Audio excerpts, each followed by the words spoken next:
13절 말씀.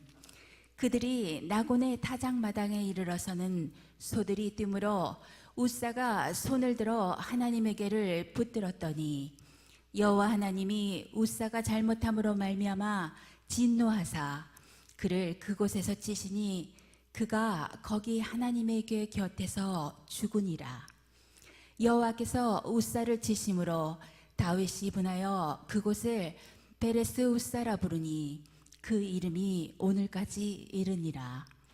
다윗이 그날에 여호와를 두려워하여 이르되 여호와에게가 어찌 내게로 오리요 하고 다윗이 여호와에게를 옮겨 다윗성 자기에게로 메어가기를 즐겨하지 아니하고 가드 사람 오베데돔의 집으로 메어간지라. 여호와에게가 가드 사람 오베데돔의 집에서 석 달을 있었는데 여호와께서 오베데돔과 그의 온 집에 복을 주시니라. 어떤 사람이 다윗 왕에게 아뢰어 이르되 여호와께서 하나님에게로 말미암아 오베데돔의 집과 그의 모든 소유에 복을 주셨다 한지라. 다윗이 가서 하나님에게를 기쁨으로 메고 오베데돔의 집에서 다윗성으로 올라갈새 여호와에게를 맨 사람들이 6걸음을 가매 다윗이 소와 살찐 송아지로 제사를 드리고 다윗이 여호와 앞에서 힘을 다하여 춤을 추는데 그때에 다윗이 벳 에봇을 입었더라. 다윗과 온 이스라엘 족속이 즐거이 환호하며 나팔을 불고 여호와에게를 메어오니라.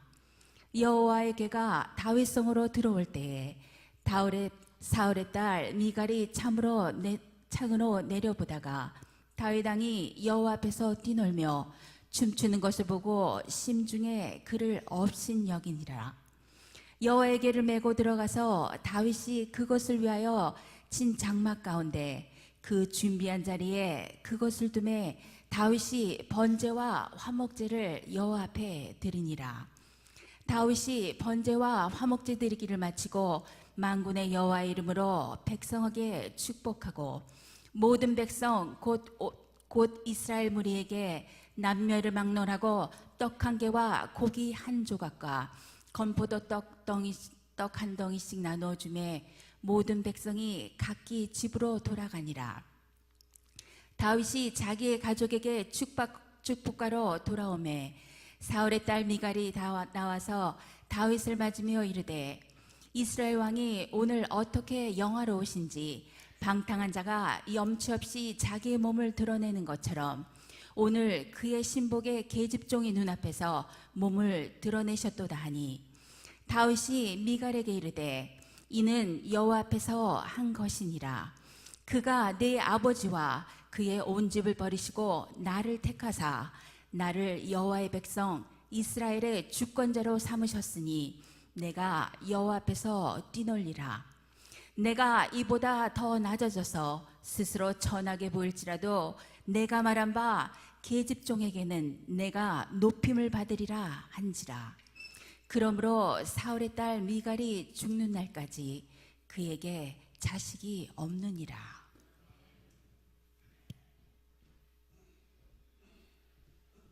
할렐루야. 오늘 하나님의 귀한 은혜와 축복이 저와 여러분에게 임하실 줄로 믿습니다. 오늘은 정말 귀한 사자님을 모셨습니다. 우리 이광복 목사님. 모르는 분이 계시다면 약간 간첩의 기질이 좀 농후한 분이 아닌가 생각되어지는데 농담이고요. 우리 한국에서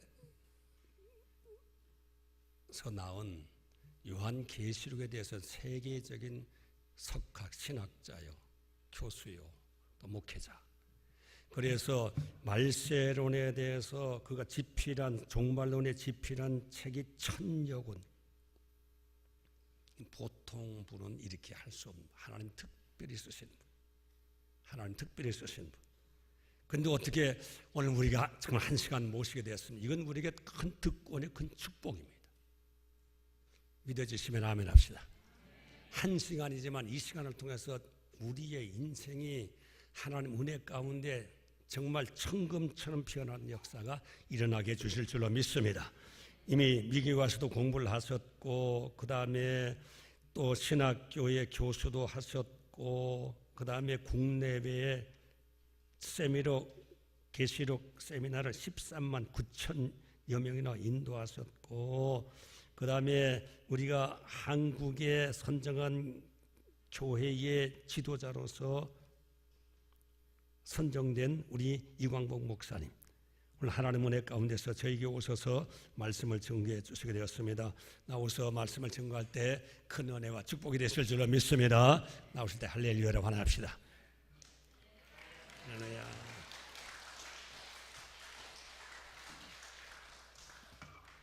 오직 예수님 따라서 하세요. 오직 예수님. 예수님 전하러 왔습니다. 할렐루야. 제가 한 15년 전후가 된 것 같습니다. 이 교회에서 계시록 세미나를 우리 오 목사님 사랑으로 제가 섰던 것 같습니다. 존경하는 우리 오 목사님, 또 예수인 교회 이름이 바뀌었어요. 너무 좋아서요. 기절할 뻔했네요, 입구에서. 저는 평생 예수님만 전하거든요. 정말 감사합니다. 오늘 말씀은 법궤의 저주와 축복. 법궤 잘 알죠? 모르는 사람 없죠? 법궤 때문에 오늘 다윗 가정에 정말 난리가 납니다. 법궤 때문에 7절 보면은 웃사라는 사람이 죽어요. 법궤를 이렇게 다윗성으로 옮겨가는 오늘 내용이거든요. 다윗이 성을 짓고 법궤를 옮겨요. 지금 과정에 일어난 일이에요. 지금 법궤 때문에 웃사가 죽습니다. 법궤 때문에 오벳 에돔은 석 달 동안 법궤를 보존했더니 축복을 받아요. 또 한 사람 다윗의 처 미갈은 법궤 때문에 평생 아이를 낳지 못합니다. 무슨 이야기인가요? 지금 세 가지 생각하겠습니다. 첫째는 법궤는 오늘 본문에서 여호와의 이름이라. 여호와의 이름이라. 2절에 돼 있잖아요. 하나님의 궤를 메어 오래 하니 그 궤는 그릇들 사이에 자정하신 만군의 여호와의 이름으로 불리우는 것이라. 법궤라는 명칭은 14가지가 있어요. 구약에 하나님의 궤, 법궤, 여러 가지 이름이 있습니다. 그런데 이건 상징 기법이에요. 하나님이란 뜻이에요. 하나님을 설명할 길이 없죠. 하신 일을 우리가 하나님을 어떻게 섬겨야 돼요? 법궤를 통해서. 하나님이 누구신가? 하나님을 어떻게 우리가 섬겨야 될 것인가? 구약적인 이야기예요. 신약으로 말하면은 예수님 이야기입니다. 법궤는 예수님이에요. 고린도후서 3장 12절에 구약을 어떻게 읽을 것인가? 구약을 읽을 때 예수님으로 수건을 벗겨라. 수건을 벗겨야 돼요. 아직도 예수님으로 수건을 못 벗긴다. 예수님으로 수건을 벗기면 그리스도의 형상은 있고 우리가 영광에 들어간다고 그랬어요. 이것이 성령님 하신 일이라고 그랬어요. 법궤 알아서 뭐합니까? 법궤를 통해서 하나님을 알고 법궤를 통해서 우리 예수님을 아는 거예요. 할렐루야. 예수님께서 엠마오로 가는 두 제자를 만났죠. 실망해서 예수님이 죽으시니까 실망해서 세상으로 가는 거예요. 엠마오로 예루살렘을 떠나서. 그때 예수님 만나서 두 제자에게 자기에 관하여 자세히 풀어주실 때 마음이 뜨거웠다. 예수님에 관하여 풀어주실 때 마음이 뜨거웠다. 은혜 받은 거죠. 그래서 엠마오라는 두 제자가 다시 예루살렘에 들어가서 충성하고 예수님을 증거했더라. 예수님 이야기예요.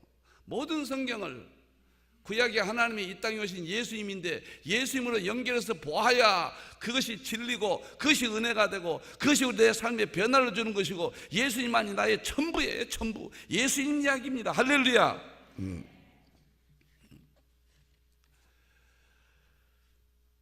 만드는 법을 보면 참 은혜스러워요. 조각나무로 만들었다. 우리나라 아카시아 나무 같은 거거든요. 이스라엘에서 가장 흔한 나무예요. 천한 나무입니다. 비싸지 아니한 나무예요. 왜 조각모로 만들었을까? 예수님의 인성이에요. 하나님이 이 땅에 내려오신, 천하고 낮아지신 우리의 모습으로 이 땅에 오신 인성을 그렇게 설명한 거예요. 이렇게 상징기법으로 기록이 되어 있습니다. 그런데 조각목으로 만들었지만은 금으로 쌌거든요. 입혔거든요. 법궤를. 이것은 예수님의 신성, 금은 보배성을 말하거든요. 우리 예수님은 가장 귀하신 분이라. 주 예수님보다 더 귀한 것은 없네. 이 세상 부귀와 바꿀 수 없네.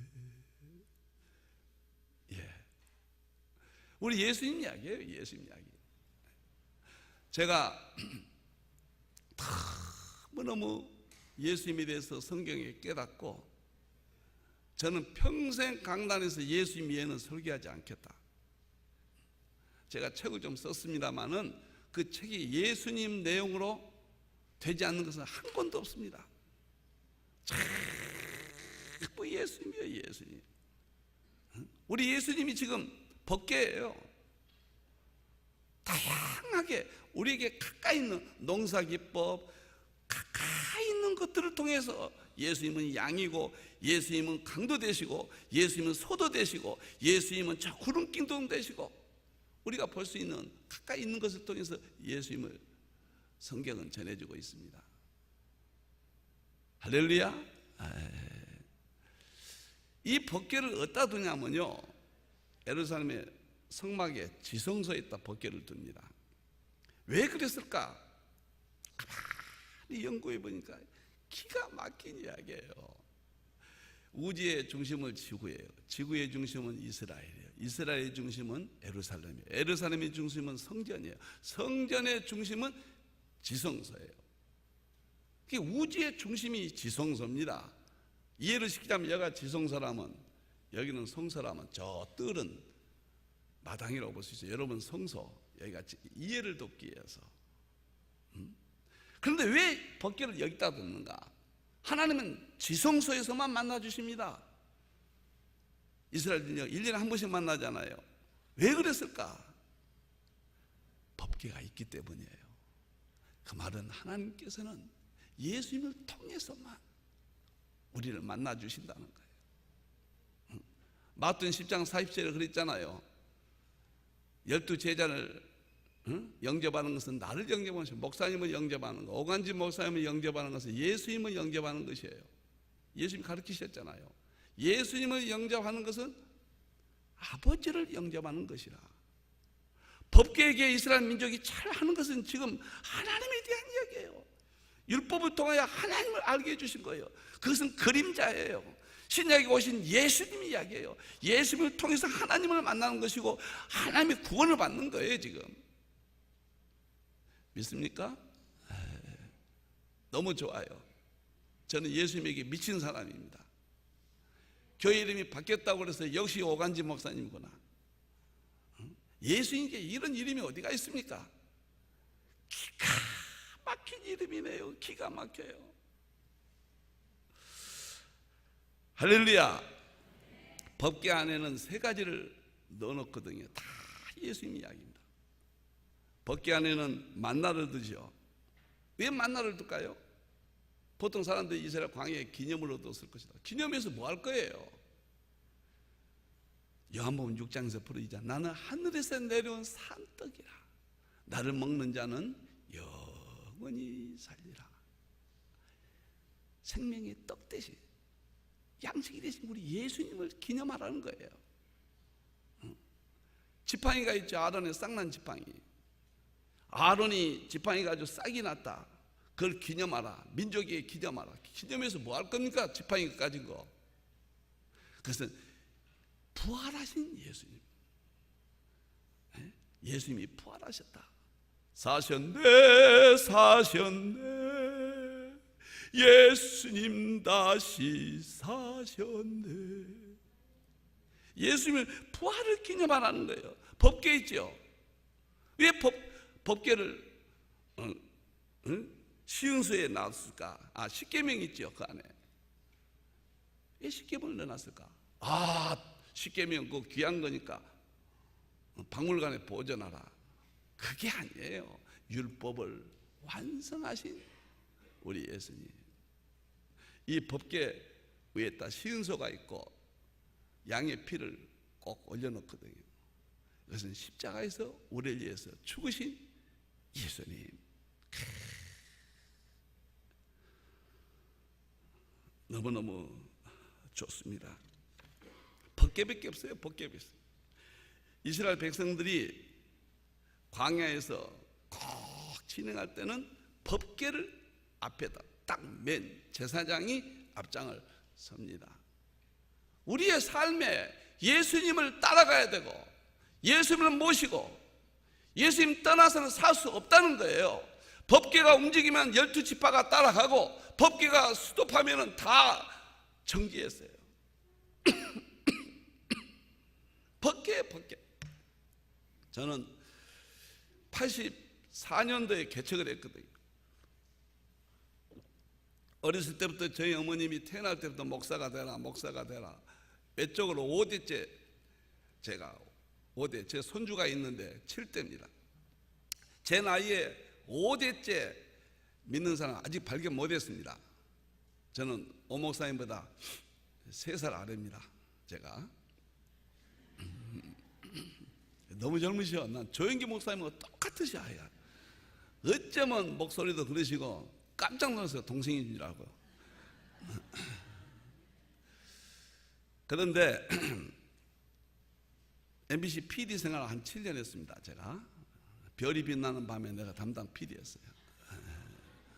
그런 이야기 해야 재밌어 하시더라고. 84년도 개척을 하고 너무 힘들었는데 문을 닫을까 그러다가 어느 날 내 마음에 하나님이 최고의 음성을 들려주셨어요. 오직 예수님 설교만 해보아라.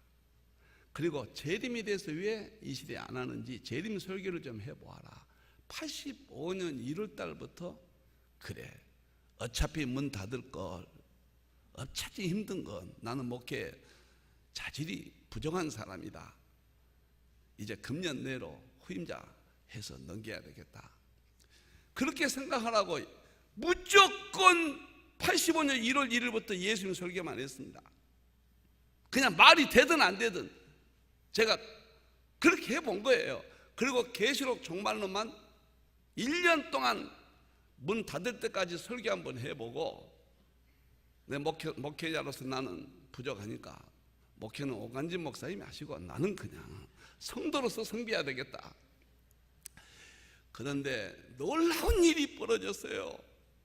놀라운 일이.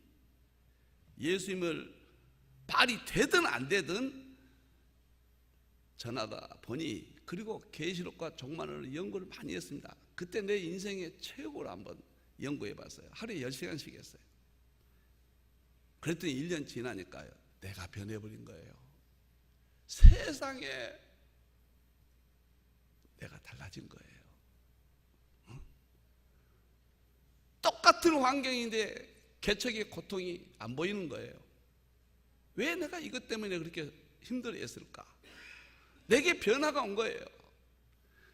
예수님을 1년 동안 전하고 예수님의 재림을 전했더니 어디서 그런 힘이 나오는지 그리고 내 마음에 우울증까지 왔었어요. 너무 힘들어서 2딸 하고 제 아내하고 넷이 개척을 했는데 수요일날 같은 때는 2딸이 초등학생인데 아내하고 놓고 설교를 하려니 심장이 멎어요. 심장. 그런데 법궤 대신 예수님을 그때 만났습니다. 저는 그때 내가 40살에 개척을 했는데요. 그때 예수님을 만났다고 내 일생의 가장 귀한 해가 1985년도 내 영적 생일이었습니다. 오늘 이 시대에 예수님이 잃어버립니까? 설교할 때 예수님이 사라졌어요. 성도들 마음에 예수님이 없어요. 모든 성경은 예수님 이야기. 예수님도 성경이 나를 가르쳐. 모세의 글과 시편과 선지자는 다 나를 가르치고 있다. 구약을 읽을 때 예수님으로 풀어라. 예수님이 직접 부르셨거든요. 누가복음 24장 44절 보세요. 모세의 글과 오경이죠. 시편과 전시가서죠. 애언서죠. 애언 다 나를 가리키는 것이다. 그래서 그때부터 인사를 오직 예수님. 제가 이제 은퇴를 했어요. 70살 되니까 은퇴해야 되잖아요. 한국은 사실은 성경에는 은퇴가 없는 거예요. 그러니까 난 장로교니까 은퇴는 했습니다. 그때부터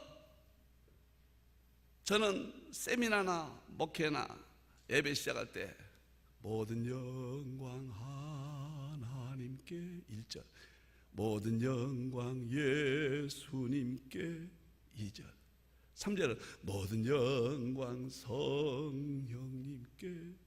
그때부터 가정 예배를 드리든 신방을 하든 구역 예배를 하든 제가 세미나를 1년이면 200일을 지금 하고 있습니다. 지금도요. 220일 정도요. 저는 매일 세미나에 목회자 한 달에 1,500명씩 모여요. 지금 한국에서 30년 동안 매달 세미나를 하고 있습니다. 매달 한 달에 그렇게 세미나 할 때도 목사님들 모든 영광 예수님께. 눈물이 나요. 예수님을 잃어버렸어요. 이 시대. 거기서 불행이 온 거예요. 끝나고는 설교 끝나고는 기도를 한 10분 합니다. 그런 축도하고는 오직 예수님, 오직 예수님. 반드시 그때부터 내가 33년 목회하고 세미나 사역을 하는데 오직 예수님, 아멘. 오직 예수님, 오직 예수님, 오직 예수님, 아멘. 2절은 오직 예수님, 주님 십자가, 오직 예수님, 아멘. 할 때마다 감동되고 예수님이라는 이름, 그것이 은혜고 그것이 생명이고 핵심이고. 예수님이 교회들이 잃어버렸어요. 신학교가 잃어버렸어요. 성도들이 잃어버렸어요. 오직 예수님, 주님 오신다. 이제 다시 오시잖아요. 오직 예수님, 아멘. 오직 예수님. 마태복음 17장 8절에 뭐라 했습니까? 예수님 외에는 아무도 보이지 않더라. 전 성경이 마지막이 뭐입니까? 예수 그리스도의 은혜와 평강이 있을지어다. 다시 예수님 찾아야 돼요. 모든 문제가 거기 있습니다. 너무 행복하고 얼마나 지금 이 세상이 악해졌습니까? 있으면 뭐합니까? 명예가 무슨 그 문제입니까? 저도 할 거 다 해봤어요. 하나님께서 대학 교수, 정식 교수로 30년 동안 또 섬기게 했어요. 목회와 교수 다 해봤습니다. PD도 해봤습니다. 저는 사업도 해서 돈도 많이 벌어봤습니다. 35살까지 31살에 제가 70명 중소기업 사장도 해봤습니다. 다 해봤어요. 헛되고 일정천몽입니다. 오늘 법궤가 여호와의 이름이라. 신약으로는 예수님이에요. 잃어버린 예수님을 찾는 것이 밥 먹는 것보다 더 급하고 잠자는 것보다 더 급하고. 저는 한 사람이라도 목사님을 만나서 제가 영광한 것을, 이제는 예수님의 제 이름이니까 크고 천한 일에 내 생애를 걸고 있습니다. 잃어버린 법궤를 찾아야 됩니다. 그렇게 되기를 주님의 이름으로 축원합니다. 아멘. 법궤의 저주와 축복, 첫째 법궤의 의미를 살펴보았습니다. 구약은 하나님이요 이름이요, 신약은 예수님 이야기예요. 두 번째, 법궤 때문에 저주를 받습니다.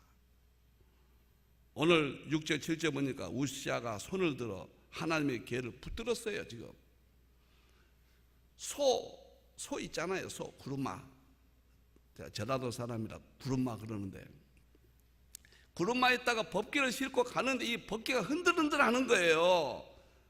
그때 여호와의 하나님이 우시아가 꽉 떨어지지 않기 위해서 붙잡았거든요. 그때 하나님이 우시아가 잘못함으로 말미암아 진노했다. 그곳에서 치신이 궤 곁에서 죽었더라. 풀리지 않아요, 이 이야기. 풀리지 않습니다. 무슨 이야기인가요? 아니, 법궤가 다윗성으로 가는 길에 소가 뛰니까 법궤가 땅에 떨어지면 큰일 나잖아요. 그래서 떨어지지 않도록 붙잡았는데 뭐가 잘못이에요? 붙잡았다고 해서 하나님이 치시니까 그냥 죽었어요. 참 이게 뭐일까? 민수기 4장 1절에서 15절을 보면은 이 법궤는 고핫 자손만 관리하도록 되어 있는 거예요. 고핫 자손만. 그냥 우시아는 따라가면 되는 거예요. 법을 어긴 거예요. 인간의 이성보다, 세상의 법보다 하나님의 법, 하나님의 말씀대로 예수님 믿으라는 거예요. 법궤 관리를 어떻게 하느냐, 예수 믿는 내 믿음의 관리를 어떻게 하느냐, 이게 중요하다는 거예요. 네 마음대로 네 이성적으로 믿지 말란 이야기예요.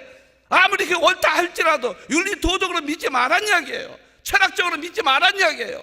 고아 자손만 손대라면 고아 자손만 손대야 돼요. 왜 손대느냐는 이야기예요. 죽여버리셨다는 이야기예요. 법궤 관리를 잘해야 돼요. 예수님 신앙 관리를 잘해야 됩니다. 주일 성수 하라면 해야지 왜 안 합니까? 미국은 다 주일날 일하고 어쩌고. 이해합니다. 이해해요. 하루에 3번 예배 드려야 돼요. 3시, 6시, 9시 예수님도 드렸고 사도들도 드렸고 초대교회는 다 드렸어요.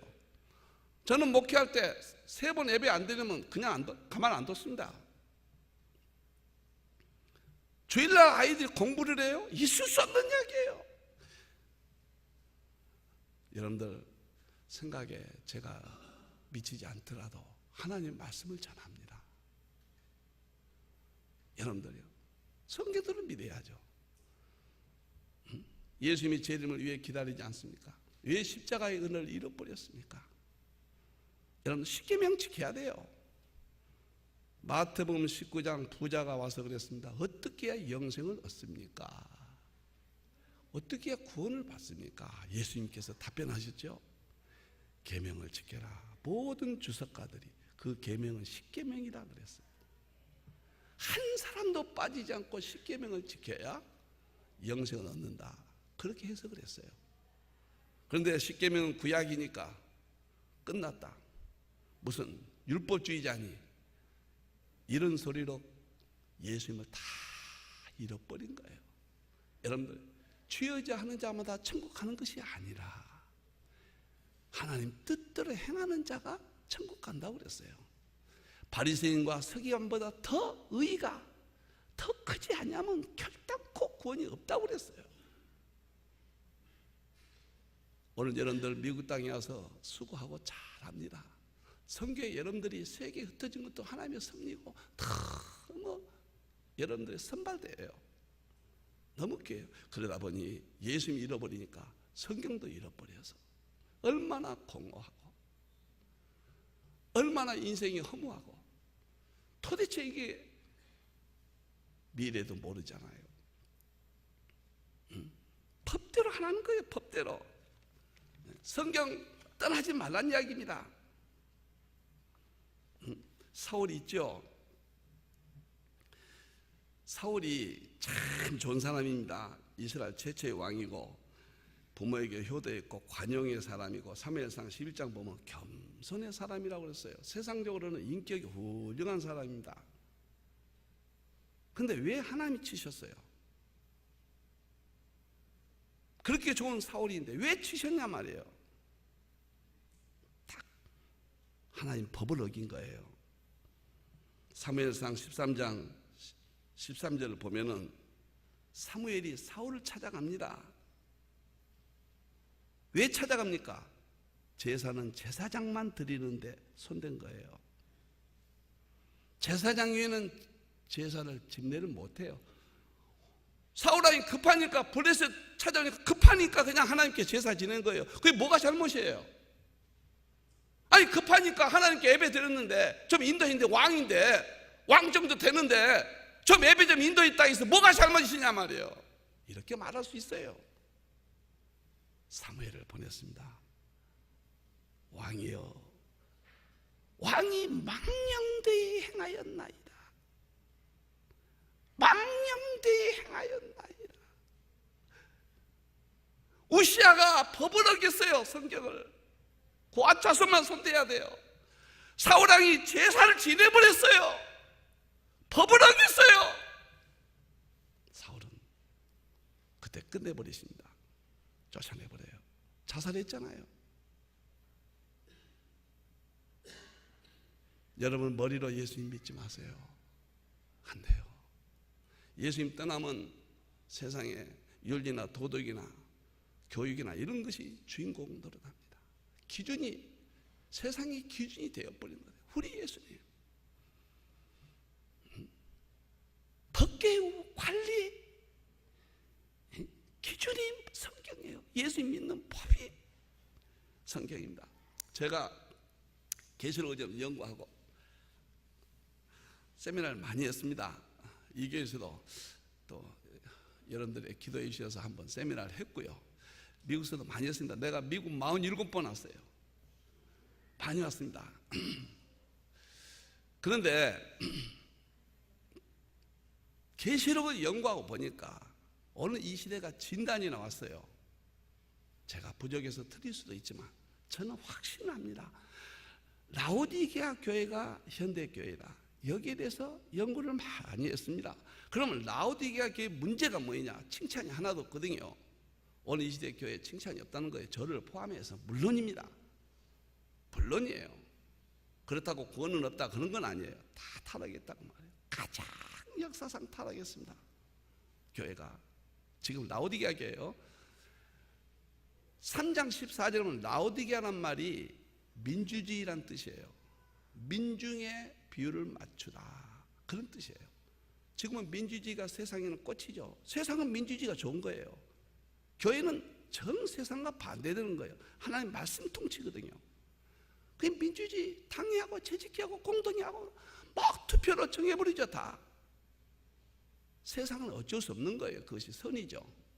교회는 제가 당회나 공동회를 지금 공격하자 그런 뜻은 아니에요. 지금 우리를 돌이켜보자는 이야기예요. 민주주의 무섭습니다. 그 다음에 다원주의입니다. 15절 16절 보면은 토해버리고 싶다. 두 물이 합쳐진 물을 마셨어요. 히엘라볼리에와 리크루스 계곡에 나오는 라오디게아 가봤거든요. 두 물이 합친 물을 마시고 토해버리고 싶다. 이 말은 계시록 17장 많은 물이 앉았더라. 캐톨릭의 종교다원주의입니다. 교황, 적그리스도, 종교다원주의. 교황이 적그리스도라고 하는 것은 칼빈, 루터, 웨스트민스터 신앙 고백서 역사적인 500년의 우리 개신교의 핵심 진리가 사라졌어요. 지금 교황이 얼마나 신앙의 영웅이냐, 이 시대에 얼마나 유리한 사람이냐. 세상에 1962년도에서 65년도까지 캐톨릭 총회에서 모든 종교가 구원이 있다. 여기서부터 다운지 결정된 거예요. 지금 프란치스코는 상상할 수 없는 성경을 다 파괴해버렸습니다. 예수님은 저것이라고 그랬어요. 제가 책에다가 전부 해서 목사님들이 공부하고 있습니다. 예수님이 구원 큰 상상도 제가 말을 꺼내면은 시간이 없으니까 못 꺼내는데 어떤 분들은 캐톨릭을 좋게 생각해서 이런 설교를 또 싫어할 수도 있어요. 법계 관리를 잘못한 거예요. 예수님 관리를 잘못한 거예요. 지금 첫째 민주주의입니다. 두 번째는 다원주의예요. 세 번째는 세속화돼 버렸습니다. 교회가 세속화됐어요. 세상에 모든 시스템이 다 들어왔어요. 그래도 여러분들은 남아있는 자고 여러분들 이 자리에 앉아있다는 것이 얼마나 감사하고 감격스러운지 몰라요. 지금 여러분들이 남은 자예요. 열처녀 비유 다 졸았잖아요. 그런데 예수님 재림하니까 조는 자 중에서 그래도 기름이 준비된 자들은 구원을 받잖아요. 우리는 지금 졸고 있어요. 물론 소망이 있습니다. 깨어날 조는 자들이 돼야 돼요. 민주주의나 다원주의나 세속주의는 정말로 교회가 위기입니다. 제가 딸이 셋이 있는데 큰딸이 여기 살아요. 그래서 딸을 좀 보러 왔습니다. 세 딸하고 손주가 5인데 이번에 한번 만났어요. 저는 너무 바쁘니까 은퇴하니까 더 바빠요. 날마다 목사님들 이렇게 모시니까 세미나에. 그래 이번에 시간 내서 왔는데요. 세 딸 모아놓고 그랬습니다. 시아버지 시어머니 효도하냐? 그것만 말해요. 첫째 미안합니다. 담임 목사님 잘 섬기냐? 그리고 꼭 명절 때마다 선물 사다 드리냐? 모든 축복은 담임 목사님에게 나온다. 아버지는 혈통적이지만 영적인 계보는 담임 목사님이다. 우리 지금 사돈이 여기 와 계시는데 내 큰딸이 여기 무슨 교회 지금 반주자예요. 담임 목사님 어떻게 모시느냐? 철따라 꼭 인사하냐?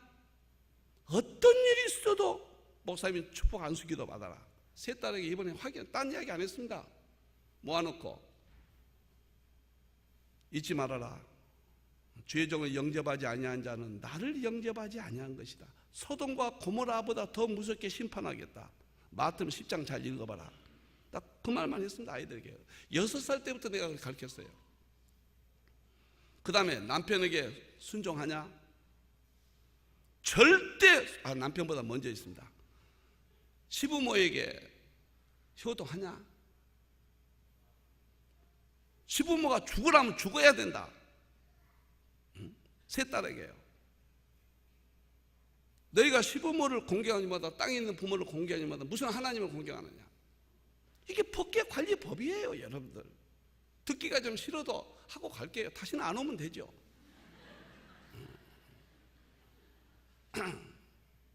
시부모에게 잘못하면 너 죽는다.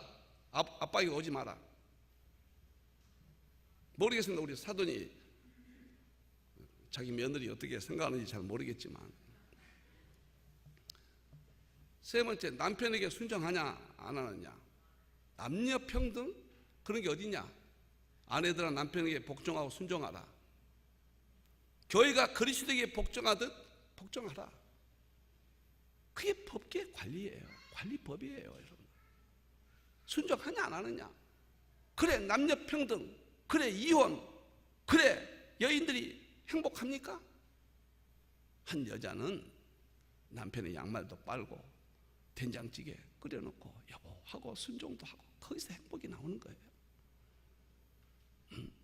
고린도전서 제가 매달 설교를 이렇게 만들어서 목사님 만나는데 11장인가 12장인가요?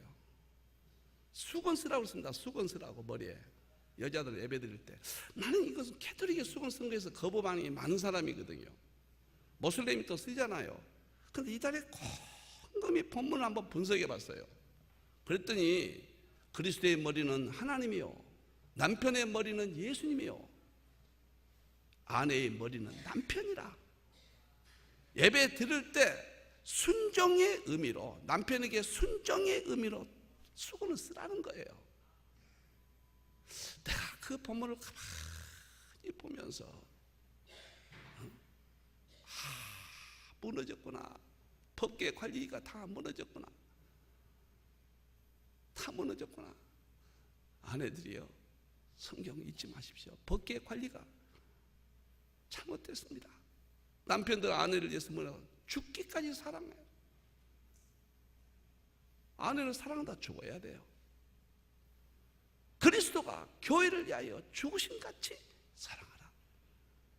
이것이 그냥 쓰여 있습니까? 교포 사회의 유익이 아닙니까? 세계 유익이 아닙니까?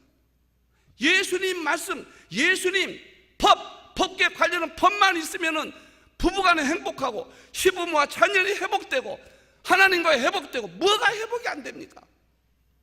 자녀는 뭐입니까? 훈계와 양육으로. 에베소 5장 보세요. 양육하라. 체벌해야 됩니다. 체벌. 13살까지 체벌이에요. 성경이 얼만큼 많이 체벌한. 지금 체벌하면 구속됩니다. 큰일 나요. 주일날 공부하러 가고 학원에 가고 있을 수 없습니다. 주일날 음식점에 가고. 나는 33년 동안 85년 은혜 받은 다음에 내가 죽으면 죽지, 죽으면 죽지, 법계 우시아가 되면 안 된다. 사울왕이 되면 안 된다. 미갈이 되면 안 된다. 미갈 보세요. 다윗이 기뻐서 춤을 추거든요. 법계를 보고 우리는 예수님 보고 춤을 춰야 돼. 응? 예수님 믿는 것은 받은 증거 많도다. 예수님 귀한 예수. 시간이 없어요. 내게 생명을 1년 연장하면 그만큼 예수님 전하다 갈 거예요. 예수님이에요. 법계 때문에 이스라엘 민족이 사는 거예요. 법계를 앞세고 가는 거예요. 법계 없으면 죽는 겁니다. 예수님 없으면 죽는 거예요. 우시아 좀 보세요. 왜 법을 어겨요? 도덕적으로 훌륭한 사람입니다. 의리가 있는 사람입니다. 죽였어요. 사울왕 뭐가 잘못이에요? 제사 지냈는데 하나님이 즉시 패했어요. 오늘 이 시대에 도덕적으로 믿지 마세요. 성경 날마다 성경 읽어야 돼요. 목사님이 설교 말씀 메모하면서 들어야 돼요. 그러면 좋습니다. 너무 좋아요. 너무 좋습니다. 너무 좋아요. 법계 중요성, 법계 관리법으로 믿음이 회복되고 행복하시길. 인생이 짧아요. 내가 얼마 살지 모르겠습니다. 나는 저는 건강법도 아까 예배 드리기 전에 잠시 이야기가 남았는데 건강이 무지했거든요. 몸이 참 제가 안 좋았습니다. 세미나 하니까 이제 세미나 하다 죽는가 보다. 2007년도에 뉴욕에서 세미나 하다가 장영춘 목사님 교회에서 이제 목사님들 그때 많이 모였어요. 한 100몇십 명. 미국에서 목사님 100몇십 명 모이면 많이 모인 겁니다. 세미나를 하다가 주기한 박사의 물 강의를 듣다가 일반 은총에 좀 깊이 들어갔어요. 그때부터 제가 건강을 연구해가지고 성경 법계관리, 건강관리도 법계관리예요. 깨달았고 책을 한 10권 썼고요. 건강에 대해서 에덴 동산 건강법. 그리고 목사님들이 한 300명씩 모이고 의사들도 오셔요. 오셔서 그대로 하면 돼요. 근데 중요한 것은 법계관리법이에요. 예수님 믿는 법이에요. 성경 그대로 1.1억이라도 계시록 22장에 이 예언의 말씀을 더하는 자는 천국 못 가고 제하는 자는 하나님이 심판을 받는다고 그랬잖아요. 자, 기준 세워지고 저 떠나겠습니다. 성경 그대로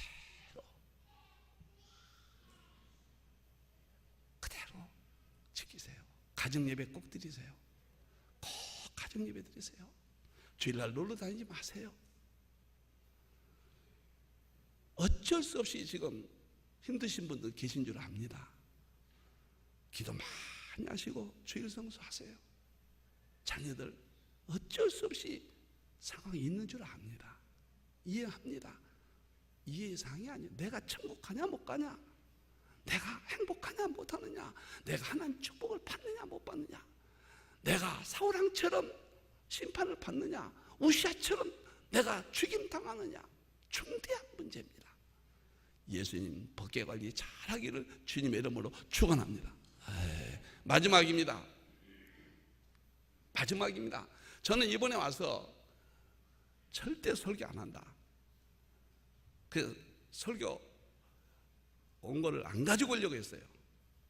그래도 피치 못해 해야 되는 상황이 오면은 온 거 없으면 안 되니까 살짝 가져왔더니 우리 목사님 전화 주셨는데, 아이고 저는 예배만 드리랍니다. 설교해야 돼. 그래서 왔는데요, 제가 뭘 전하겠어요? 예수님 전하죠. 세 번째입니다. 첫 번째는 법궤가 여호와의 이름입니다. 법궤가 예수님이에요. 두 번째, 법궤 때문에 우시아가 저주를 받았어요. 예수님 믿는 법을 어기면 안 돼요. 봉사도 교회 직분자들 법대로 직분 감당해야 돼요. 법대로, 하나님 말씀대로. 자기 생각, 세상의 학문 아닙니다. 여러분들 사랑합니다. 내가 여러분들 무엇을 주고 가겠습니까? 법궤 관리 잘하세요. 세 번째는 법궤 때문에 축복을 받습니다. 11절 보니까 여호와의 궤가 가드 사람 오벳 에돔 집에 석 달이 있었는데, 오벳 에돔이라는 무명의 사람이에요. 여호와께서 오벳 에돔과 그의 온 집에 복을 주셨다. 우시아가 죽으니까 다윗이 법궤를 다윗성으로 옮기다가 중간에 우시아의 죽음의 사건이 나오니까 다윗이 이 법궤를 엉거주춤한 거예요. 빨리 다윗성에 옮기지 않았어요. 그때 오벳 에돔이라는 무명의 사람 집에 임시로 갔다 그냥 석 달 동안 보관을 했어요. 그랬더니 그 집이, 온 집이 부모와 자식, 생업 모든 면에 축복을 받았더라. 무슨 이야기인가요? 예수님 모시면 복 받는다는 이야기예요. 아멘. 예수님 믿으면 천국 간다는 이야기예요. 예수님 모셔야 된다는 이야기입니다. 엉거주춤하다가 예수님 못 모시면 안 된다는 이야기예요. 어떠한 일이 있어도 법궤를 모셔야 되는 이스라엘 민족처럼 우리 예수님 모셔야 되는 거예요. 마태복음 10장에 12사도를 보내면서 예수님이 뭐라 했습니까? 천국이 가까이 왔다라. 10장 7절 천국 간다고 그랬어요. 예수님 전하는데 왜 전하느냐? 여러분들이 왜 교회에 오시느냐? 목적이 마태복음 10장입니다. 천국이 가까이 왔다라. 지옥 안 가고 천국 가야 됩니다. 이게 축복이에요. 두 번째, 병을 고쳐주라. 8절 그랬잖아요. 병을 고쳐주라. 병 고쳐줘야 돼요. 두 가지입니다. 하나는 목사의 안수기도를 받고, 목사님의, 저는 모든 예배 시간에 안수기도 했습니다. 하나님의 종 목사를 통하여 축복이 임하고 모든 역사가 주의 정신 안 일어나요. 병을 고쳐준다. 그 다음에 12절 보니까 주의적인 평안을 빌면 합당한 자는 그 평안이 임하리라. 평안은 모든 삶의 문제를 가지고 주의 종에게 기도를 받으라는 이야기예요. 그러면 합당하면은, 성도가 합당하면은 그 평안이 임하리라. 여러분들은 믿으셔야 돼요. 법궤 관리법이에요. 법궤 때문에 우시아가 큰 복을 받는 거예요. 예수님 때문에 우리가 천국 가는 거예요. 그리고 천국 갈 때까지 목적은 아니지만 건강도 지켜주고 삶의 평안도 주시는 거예요. 다곤신당의 법궤와 다곤신이 같이 있는데 못 부러지잖아요. 예수님 위에는 어떤 것도 가까이 두면 안 돼요. 우리 예수님 한 분뿐이 없는데 그분이 하나님이시고 그분만이 전부인데 나는 그 예수님 위해서 미안합니다. 33년 동안 나 휴가 3번 가봤네요. 난 새벽 예배다. 그 피곤 전국에 9군데 매달 세미나입니다. 올라와서도 나 새벽 예배에 안 빠졌어요. 우리 예수님 때문에.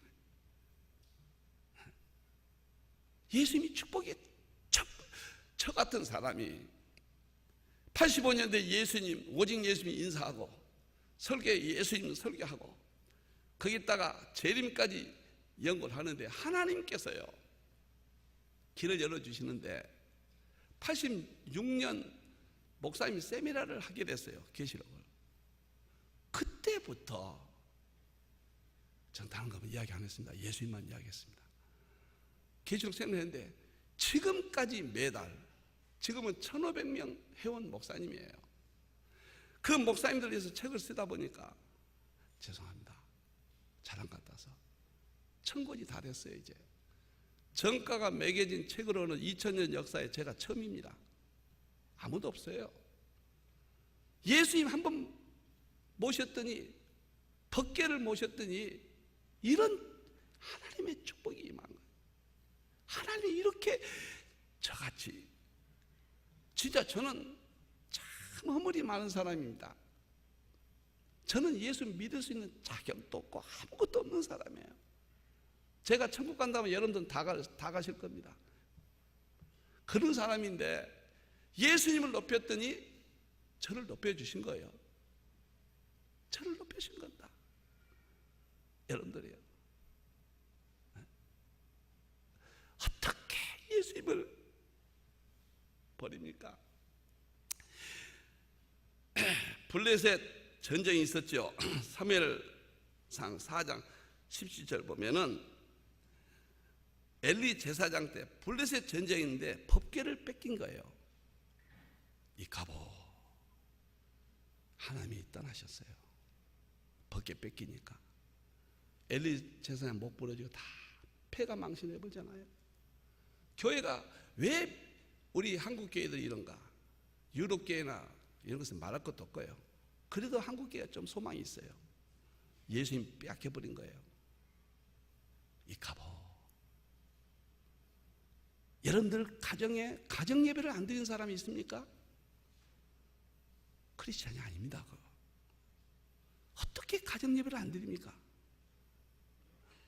저는 그렇게 지도했습니다. 다 드렸습니다. 이 갑오. 그런데 여호수아는 여리고성을 돌 때 보세요. 난공불락 여리고성 돌 때 7번 돌았다. 그것만 기억하는데 그 성경을 자세히 보세요. 7번 돌 때 앞에 법궤를 모셨더라. 법궤를 모시고 돌아야 무너지지. 소리 지르고 기도하고 찬양한다 해서 무너진 건 아니다 그 말이에요. 기도 찬양이 중요하지만 우리 예수님을 모셔야 여리고성이 그냥 팍 무너져 버린 거예요. 2가지 이야기합니다. 다운주의, 민주주의, 세속주의가 교회를 덮쳤습니다. 사도행전 4장 12절 예수님이라는 이름 외에는 구원받을 만한 이름이 없다. 아멘? 모든 종교가 하나님께 간다고 그럽니다. 요한복음 14장 6절 내가 길이요 진리요 생명이라 나로 말미암지 않고는 아버지께로 갈 자가 없느니라. 다운주의, 세속주의 사람이 나타나는 겁니다. 이북, 통일, 가난한 자 돕기 좀 모이자. 중도 모이고 신부도 모이고 다 모이자. 요한일서 10절 11절에 예수님의 지지를 가지 않지 않은 인사도 말고 집에 들이지도 마라. 인사만 해도 악한 자니라. 갈라디아서 1장 8절에 예수님의 지지를 가지지 않는 자는 저주를 받을지어다. 계시록 20장 4절에 뭐라고 그랬습니까? 하나님의 말씀을 끝까지 지키고 예수님을 증거하는 일에 목배임 받아라. 순교해라. 그러면 1000년 동안 왕노를 할 것이라. 이거 잊지 마세요. 또 한 가지, 예수님을 마지막 전하는 민족이 누구냐? 한국입니다. 나는요 한국을 많이 연구한 사람이에요. 30년 동안 연구했습니다. 제가 만일에 실수하면요 공격도 많이 받죠. 저는 대중 앞에 나오니까. 실수하면은 책의 한 절만 실수하면 제 1000권의 책은 그냥 휴지 조각이 돼버립니다. 확실하지 않는 것은 저는 쓸 수가 없어요. 그래서 제가 신중하다는 이야기를 드립니다. 지금 4차 산업혁명이 작년에 다보스 포럼에서 슈밥이 선언할 때 나는 이게 뭐인가 했어요. 나는 충격을 받았습니다. 작년 10월 달에 제가 책을 써서요, 4차 산업혁명 책을 계시록으로 이어는 4차 산업혁명 책을 썼습니다. 물론 세계 최초죠. 그쪽 하는 사람이 없으니까요. 깜짝 놀랐습니다. 4차 산업은 계시록이에요. 그 특징이 융합, 인공지능, 직관, 초연결성, 가상현실, 대변역, 이게 다 계시록입니다. 제가 너무 놀래가지고 제가 내일 세미나를 하는데 새생명 침례교회 밀피다스 이런 곳이 있나요? 시간 있는 사람 오세요. 책도 무료로 드리고 4차 산업 이야기, 한국 이야기, 어마어마한 이야기를 합니다. 시간 있는 사람 오세요. 무료로 오시면 식사도 드리고 다 드립니다. 책도 드려요, 무료로. 저는 지금까지 그렇게 했습니다. 30년 동안.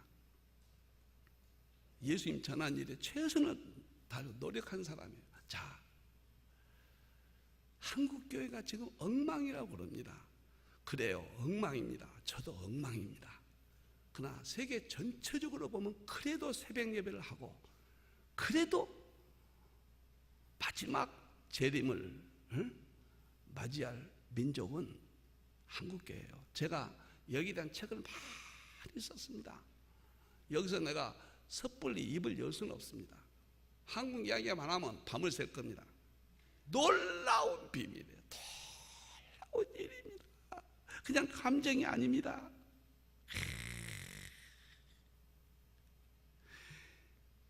우리 민족이 선교에 마무리할 것이고 동북아시아의 우리 민족이 중심이 됩니다. 계시록 한국교회를 통하여 전 세계 선교의 특성이 재림입니다. 그거하고 맞추게 돼 있는데 저는 30년 동안 종말론 연구하고 신학교에서도 설교와 계시록 교수로 있고 제가 세미나 제일 많이 했습니다. 한 14만 명 다녀가셨으니까 32년 동안 결론을 말씀드립니다. 오실 때예요. 다 됐어요. 우리의 생일이 곧 닥칩니다. 우리는 졸고 있지만은 기름을 그래도 준비한 사람들이에요. 교회 나온 사람들. 그래서 마지막에 영접할 남은 자들입니다. 여러분들이. 왜 이 소중한 이치를 모릅니까? 여러분들이요. 4차 산업은 제가 세계 최초로 계시록으로 해석했습니다. 책을 한 400페이지 썼어요. 나는 오간지 목사님이 설교하라고 부르실 줄 몰라서 못 가져왔는데 내가 목사님 보내드릴게요. 그리고 건강책도 보내드릴게요. 어쩜 웃으신 것까지도 조영기 목사님 닮아보고 있어요.